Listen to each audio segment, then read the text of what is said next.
دوسری بات ہے فتویٰ کی مشروعیت کے دلائل۔ فتویٰ کا ثبوت کہاں سے ہے؟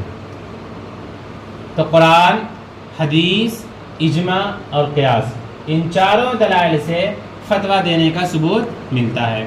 سب سے پہلے ہم قرآن کی طرف آتے ہیں۔ قرآن مجید میں اللہ رب العزت ارشاد فرماتے ہیں ان الذین یکتمون ما انزلنا من البینات والہدی من بعد ما بیناہ للناس فی الکتاب اولئک یلعنهم اللہ ویلعنهم اللاعنون۔ اس صورت میں ہے سورہ نساء،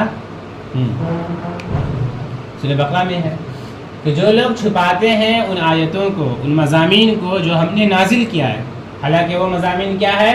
واضح ہیں اور ہدایت والے ہیں، اور ہم اس کو لوگوں کے سامنے کتاب اللہ میں کھول کھول کر کیا بیان کر چکے ہیں۔ اس کے باوجود اگر کوئی اس مضمون کو چھپاتا ہے تو ان کے اوپر اللہ کی بھی لعنت ہے اور دیگر لعنت کرنے والوں کو بھی لعنت ہے، اور دیگر لعنت کرنے والوں میں فرشتے اور مومنین وغیرہ بھی داخل ہو جائیں گے۔ تو اس آیت سے حضرت مفتی شفیع عثمانی صاحب فرماتے ہیں کہ اس آیت سے فتویٰ دینے کا ثبوت ملتا ہے۔ کیوں؟ اس لیے کہ اس آیت میں اللہ رب العزت نے کتمان علم کی وعید بیان کی ہے کہ علم کی بات نہیں چھپانی چاہیے، علم کا اظہار کرنا چاہیے، اور فتویٰ دینا بھی اظہار علم ہی کی ایک قسم ہے۔ تو فتویٰ دینا اظہار علم ہی کی ایک قسم ہے، لہذا فتویٰ دینے کی مشروعیت اس سے کیا ہے؟ ثابت ہوتی ہے۔ اس کے بعد حدیث کی طرف آئیے۔ حدیث میں نبی اکرم صلی اللہ علیہ وسلم فرماتے ہیں من سئل عن علم علمہ ثم کتمہ الجم یوم القیامۃ بلجام من النار۔ جس آدمی سے علم کے بارے میں کوئی بات پوچھی جائے، اس کے بعد پھر وہ اس کو چھپا لے تو قیامت کے دن اس کو آگ کا لگام پہنایا جائے گا۔ اس سے کیا معلوم ہوا کہ اگر آپ کو علم کی کوئی بات معلوم ہو اور آپ سے کوئی پوچھے اور آپ نہیں جواب دیتے ہیں تو پھر آپ کو آگ کا لگام پہنایا جائے گا۔ فتویٰ کی مشروعیت پر امت کا اجماع بھی ہے، اس لیے کہ صحابہ کرام کے زمانے سے لے کر آج تک اس اصول اور ضابطے پر عمل ہوتا ہوا آ رہا ہے کہ جو لوگ قرآن و حدیث سے مسائل کے استنباط کی صلاحیت نہیں رکھتے ہیں وہ مفتیان کرام سے فتویٰ پوچھ کر کے کیا ہے؟ عمل کرتے ہیں۔ تو یہ گویا کہ اجماع ہے۔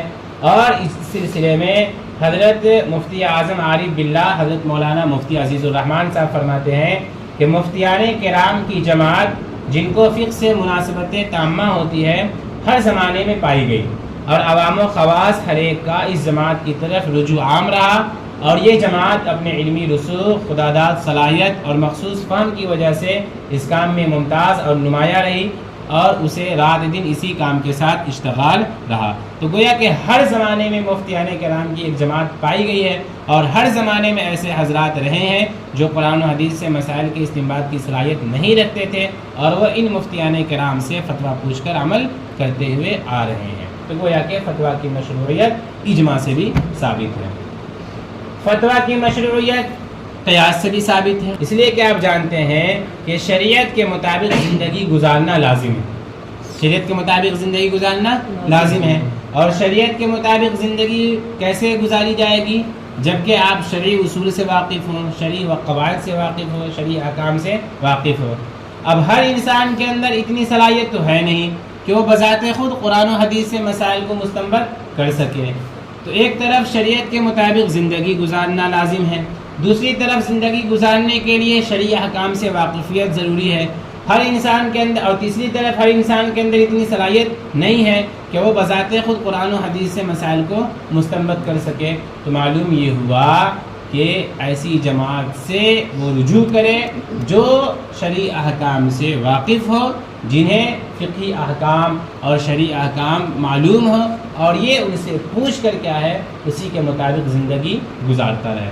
چنانچہ حضرت مولانا خالد سیف اللہ رحمانی صاحب فرماتے ہیں کہ عام مسلمانوں کے لیے احکام شریعت سے واقف ہونے اور ان پر عمل کرنے کی صورت یہی ہے کہ وہ اصحاب نظر علماء سے استفادہ کریں، ان سے اپنی زندگی کے بارے میں سوال کریں، اور وہ جو جواب دیں اس پر عمل کریں۔